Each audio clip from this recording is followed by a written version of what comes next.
आप देख रहे हैं युवा शक्ति, हर खबर पैनी नजर पर। आज हमारी पैनी नजर होगी स्वास्थ्य पर। आप लोग हमारे श्रोताओं को मालूम होगा कि हम लोग हर बार कोई नई शख्सियतों से मुलाकात करते हैं, उनसे बात होते हैं, रूबरू करते हैं, चाहे वो स्वास्थ्य मामले में हो, शिक्षा मामले में हो या कोई बड़े नेता हो। ये आज हम बात करेंगे एक ऐसे डॉक्टर से जो दिन भर सेवा में लगे हुए हैं, राजेश जी के बारे में कि वो कब और क्यों इस लाइन में आना चाहें। राजेश जी आप अपना बताइए। नहीं, हमारा शुरू से ही इच्छा था कि हम डॉक्टर बने और शुरू में हमारा सर्जिकल की तरफ में ज़्यादा झुकाव रहा है शुरू से, इसलिए हमारा बचपन से ही इच्छा था कि हम सर्जन बने। और हमारे परिवार में हम पहले ही डॉक्टर हैं, घर वालों का बहुत सपोर्ट रहा है और उनके सपोर्ट के बिना ये पॉसिबल नहीं होता, क्योंकि मुझे सिर्फ काम के लिए उन लोगों ने कोई पारिवारिक बर्डन नहीं दिया है आज तक। हम सेल्फलेसली पूरा काम करते हैं, तो कभी लेट आता है, बहुत बार हमारा पारिवारिक टाइम भी नहीं निकाल पाते अपने प्रोग्राम के लिए, फंक्शंस के लिए। फिर भी कभी किसी को कोई सिखवा नहीं रहता और हमसे सपोर्ट में रहते हैं कि भाई ठीक है, तुम एक सामाजिक काम कर रहे हो तो तुम जितना समय दे सकते हो रोगियों को ठीक करने के लिए। जी, लोग अपनी खबरों पर नजर रखते हैं आपके लिए, उसी तरह राजेश जी, डॉक्टर राजेश जी उसी तरह हर अपने मरीजों पर नजर रखते हैं कि उसको कैसे सुचारू रूप से उनको जीवन में उनके लाइफ को सुचारू से चलाया जा सके। तो उसमें लगे रहते हैं सुबह से शाम, चाहे हावड़ा हो, चाहे वो कलकत्ता हो या महानगर के हर कोने में राजेश जी अभी अपनी सेवा दे रहे हैं। तो अभी बात करेंगे उनके बारे में, उनके मरीजों के बारे में कि वो कौन सा ज्यादा से ज्यादा कौन ऐसे मरीज आ रहे हैं, अभी जिस तरह का जीवन यापन हो रहा है, किस तरह के मरीज आ रहे हैं, उसके बारे में बात करेंगे। अच्छा डॉक्टर साहब बताइए। देखिए, अभी के टाइम पे जो अभी भागदौड़ वाली जिंदगी है, उसमें जो अगर हम ओपीडी बेसिस में अगर देखेंगे तो ज़्यादातर पेशेंट कमर दर्द, घुटने दर्द और गर्दन के दर्द से परेशान रहते हैं। जोड़ों के दर्द की शिकायत ज़्यादा रहती है आजकल। जो और पहले जो 60 साल की तकलीफ जो होती थी कि घुटने में दर्द वगैरह आना शुरू होता है, वो आजकल 40 साल की उम्र से ही चालू हो जा रही है, कमर दर्द और घुटने दर्द की तकलीफ। इसका 2-3 कारण है।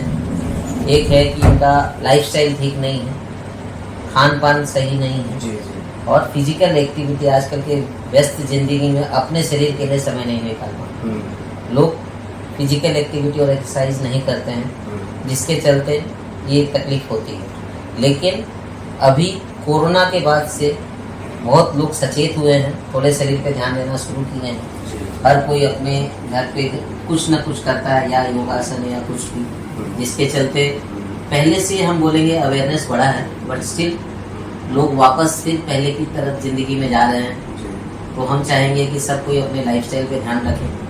डेली खान पान और व्यायाम ये बहुत जरूरी है निरोग रहने के। ऑर्थो जो हड्डी इस मामले में ज्यादा से ज्यादा कैसे केसेस आ रहे हैं आपके पास? अभी जैसे हम शुरू से ही ऑर्थोपेडिशियंस के पास में एक्सीडेंटल केसेस ज़्यादा आते हैं, रोड ट्रैफिक एक्सीडेंट्स, जिसमें हमें अर्जेंट की सर्जरी की ज़रूरत पड़ती है, पेशेंट को स्टेबलाइजेशन करना पड़ता है, जिससे मरीज़ को फ्यूचर में वापस चलने फिरने और डेली एक्टिविटीज़ में कोई तकलीफ नहीं।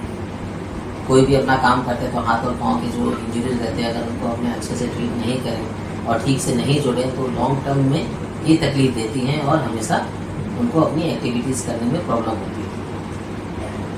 एक्सीडेंटल केसेस छोड़ करके अभी के टाइम पे ज़्यादातर आर्थराइटिस की तकलीफ ज़्यादा आ रही है, जिसके चलते घुटने की तकलीफ, कमर की तकलीफ ज़्यादा होती है। तो हम लोग आजकल रिप्लेसमेंट के केसेस भी ज़्यादा देखने को मिल रहा है।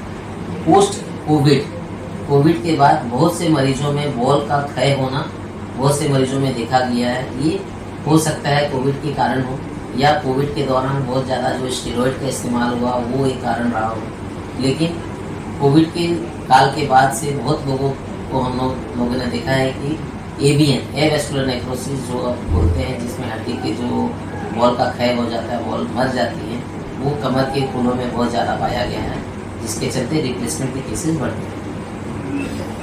अभी बोले एक्सीडेंट के केसेस ज्यादा आ रहे हैं, तो एक्सीडेंट के केसेस में कैसे आ रहे हैं कि मतलब लोग ड्रंक रहते हैं, वैसे जो युवाओं के हैं एक एक्सीडेंट की मतलब ये नहीं, दो तरह के एक्सीडेंट होते हैं। जो रोड ट्रैफिक एक्सीडेंट ज्यादा होते हैं वो होते हैं युवाओं के, जो बाइक का कारण बहुत ज्यादा रहता है। कुछ ड्रिंक्स के केस भी रहते हैं, बहुत बार अपनी लापरवाही से होता है, बहुत बार दूसरों की लापरवाही से एक्सीडेंट होता है। लेकिन एक्सीडेंटल फॉल भी बहुत कॉमन प्रॉब्लम है। एक्सीडेंटल फॉल मतलब जो बूढ़े और वयस्क लोग हैं जो घर पे बाथरूम में गिर जाते हैं, जो बैलेंस की कमी के चलते सीढ़ी में गिर गए हैं, तो उनके कोल्हे की और कमर की या पाँव के जो एक्सीडेंट होने के चलते हाथ की हड्डियाँ टूट जाती हैं, वो बहुत बार ऑस्टियोपोरोटिक फ्रैक्चर होता है।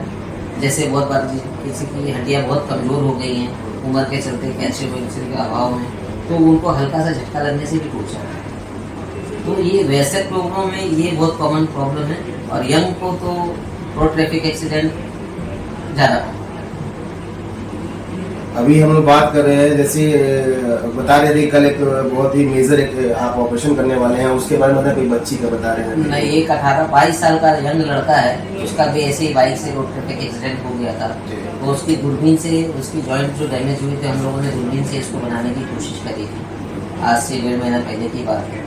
तो जब दूरबीन से उसके घुटने के अंदर में जांच करी गई तो एक बहुत बड़ा डिफेक्ट है, घुटने का एक हिस्सा पूरा डैमेज हो चुका है, जिसको अगर हम लोग ठीक से नहीं बनाते हैं तो वो जॉइंट रिप्लेसमेंट की कगार पर पहुँच जाए। तो ये एक अपने टाइप का एक रेयर सर्जरी है, जिसमें पूरी कार्टिलेज डैमेज हो गई एक साइड के घुटने की, जिसको हम लोग कार्टिलेज का पीस निकाल करके, बोन से टिश्यू निकाल के बॉम्बे में भेजते हैं।